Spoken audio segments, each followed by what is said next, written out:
Tu culpabilises, t'en peux plus, tu fais tout ce qu'on attend de toi.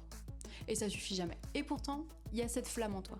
Cette petite voix qui refuse de s'éteindre. Celle qui fait que tu lâches pas. Dans les vidéos précédentes, on a vu l'effacement et la minimisation.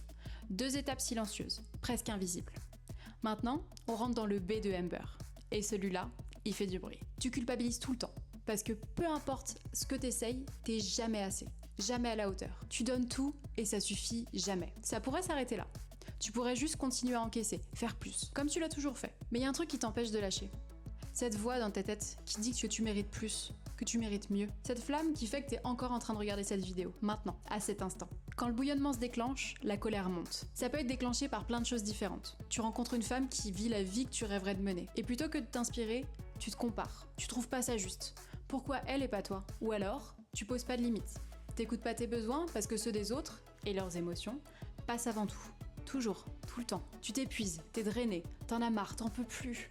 Et tu satures. Ce sentiment d'injustice, ce truc en toi qui te dit que tu mérites mieux, que t'es appelé vers autre chose, si seulement tu pouvais. Cette injustice mêlée à un petit peu de dévalorisation. Parce qu'au fond, la personne à qui t'en veux le plus, c'est à toi-même. Tu t'en veux de pas passer à l'action. Tu t'en veux de savoir que tu mérites plus et de rien faire. Mais tu sais quoi? Ce bouillonnement, cette colère, cette frustration, c'est pas ton ennemi. C'est ta braise. C'est la preuve que tu t'es pas éteinte. Que sous les couches d'effacement et de minimisation qu'on a vues ensemble, il y a encore quelqu'un d'unique, quelqu'un qui veut vivre, qui veut pas juste survivre. Personnellement, ma braise, elle a mis un peu de temps à se manifester. Je ravalais mes mots jusqu'à ne plus savoir ce que je voulais vraiment.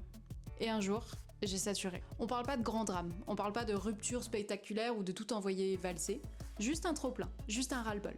Cette impression que si je continuais comme ça encore un jour, j'allais vraiment devenir une coquille vide et que ça allait être irréversible. C'était pas la première fois que je le faisais, ce bouillonnement. Mais ce jour-là, quelque chose a bougé. Le bouillonnement, c'est un signal.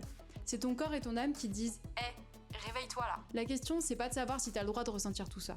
T'as le droit, c'est pas une question. La question, c'est plutôt qu'est-ce que tu vas en faire? Parce que cette énergie-là, si tu sais pas quoi en faire, elle te propulse vers l'étape suivante du cycle, l'élan. Et l'élan sans fondation solide, ça tient pas.